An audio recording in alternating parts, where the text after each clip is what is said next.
All right, so today we are going to talk about how to find information using Wikipedia, the footnote funnel, collect and organize the information after you get it, and then writing a scientific thesis, talk about your assignment a little bit, pull a summary, and we will be done. First order of business.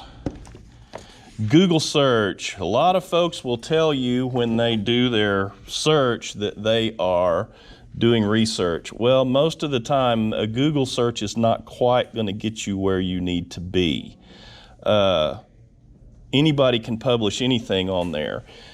When you look at the articles, you want to see if they are academic articles or just somebody that's just talking. And then you look at what is their major argument, and the big thing is the references that they use.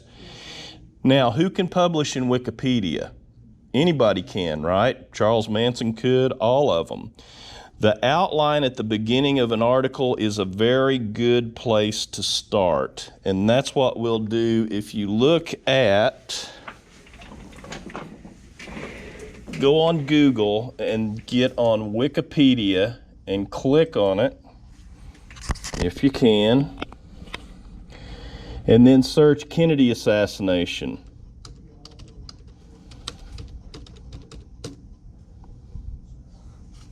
And it'll click up there. Let me turn on your overhead. What is it?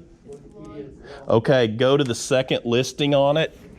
It'll have a whole listing there of different ways to get to Wikipedia. Try the second one. We were having some luck with that. Did you try that? And this is the Wikipedia article right here on the assassination of Kennedy. And if you look through, this thing is very well written. Whoever wrote this one did a good job. You come down here where it says contents. This is kind of the abstract to it. It shows you where stuff is, but you can click on any part of these and it'll take you to that part of the article. In each one of the article pieces, it will have little numbers after it.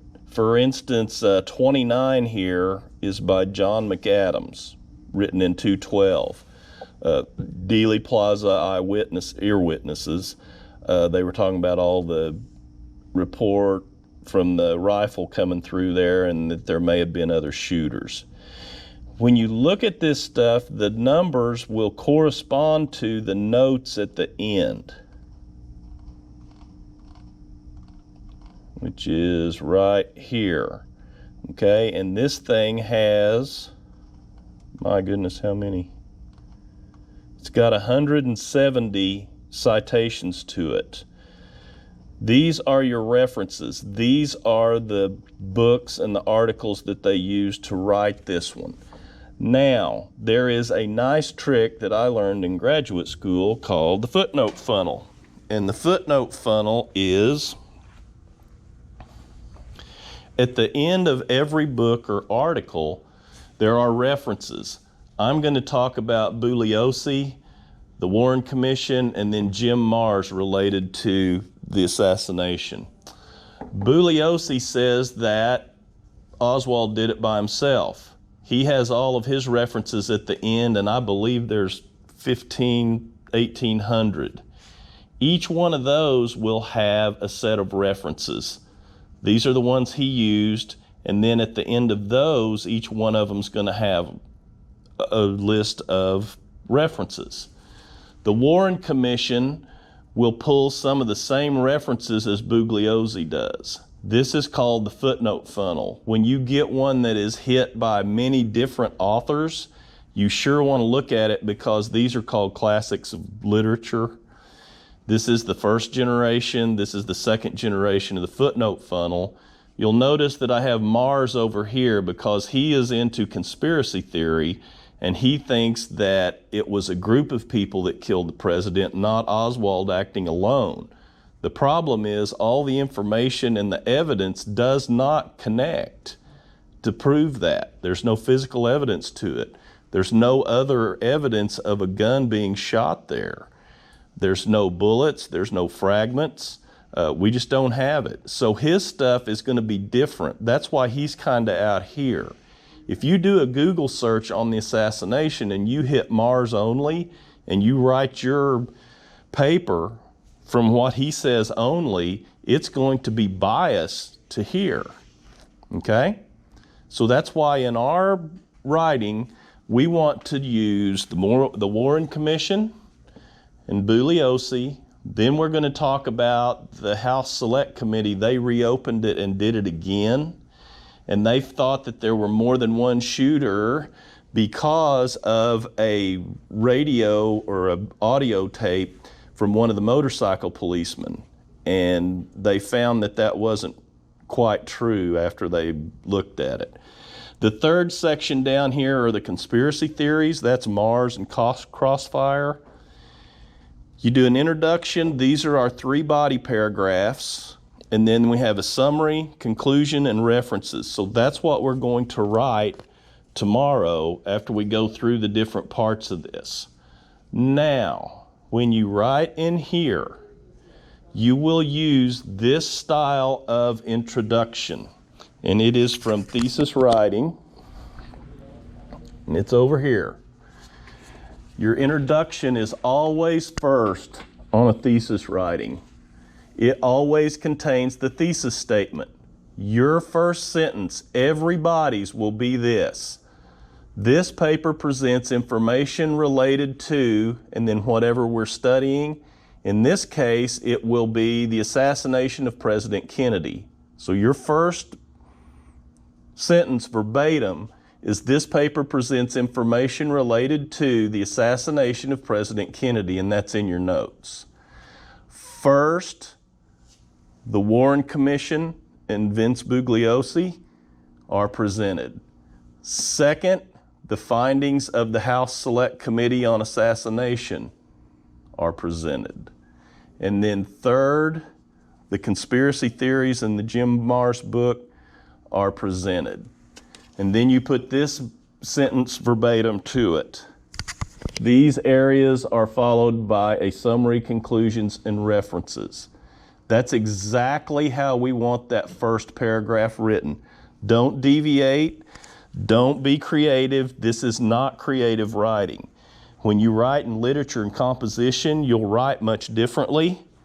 But in this case, no points for creativity. We want you following the format. Now, after you get the thesis statement in the introduction, and our introduction is just a straight thesis statement, we're going to write about the findings of the Warren Commission and Vince Bugliosi. You need to write 1 complete paragraph. How many sentences minimum are in a complete paragraph? Do you know?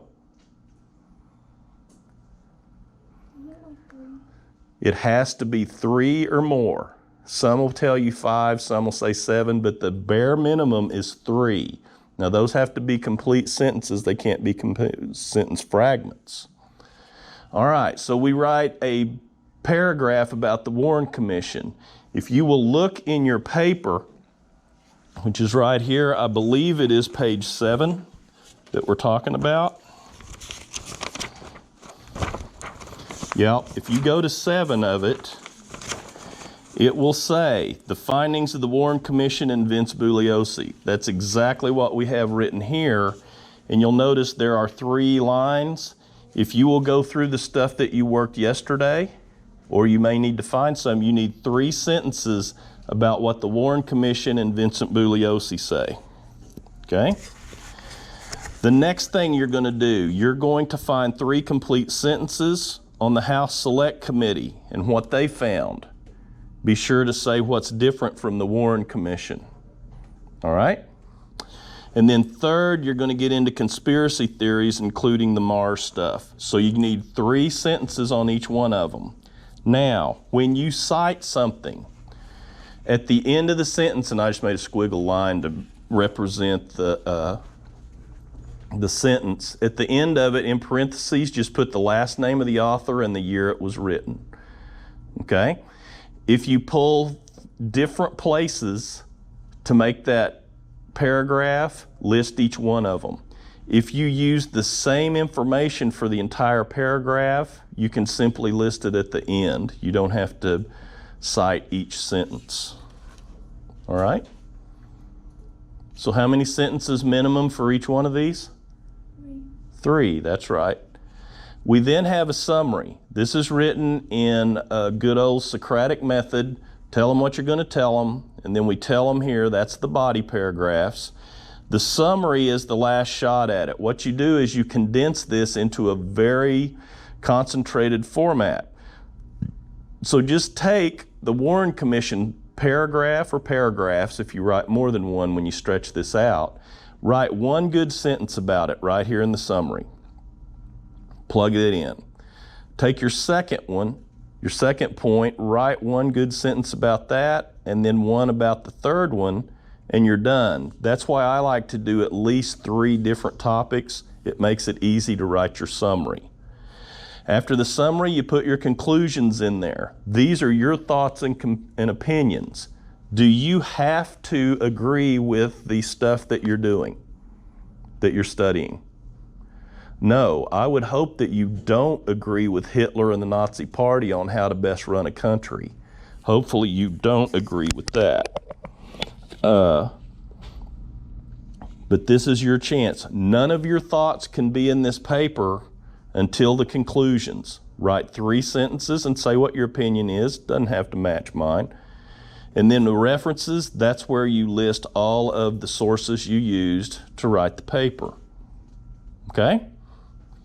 So in a nutshell, that's how we do that. Let's see what else we've got over here.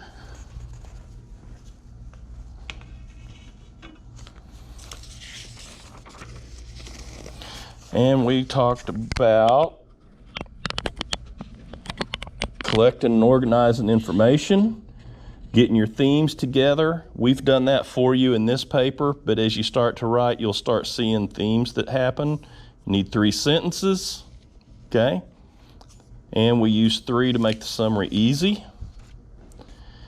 When you are writing, we talked about the English composition teachers. They don't like this sometimes. Don't write this way for them. Write for your audience, okay? We talked about the introduction. The thesis statement is always in the introduction. And then we're doing our example. This is the name of the paper. There is pretty much the thesis statement that you'll use. And then we talk about the body paragraphs. So you can go through those, look at them. And then this is the template. If you'll do this template, you'll be just fine. That's on page 7 of it. And then on 8, citing your information, there's a little bit of information there. And then a summary. The big thing is getting your body sections together, and then you actually write your introduction. So you kind of write that backwards. We talked about conclusions and references, and then this is our assignment. We're going to do the assassination of President Kennedy. We're going to write it in this format and see what happens. Okay? You guys got questions? All right, I'm going to turn this dude off.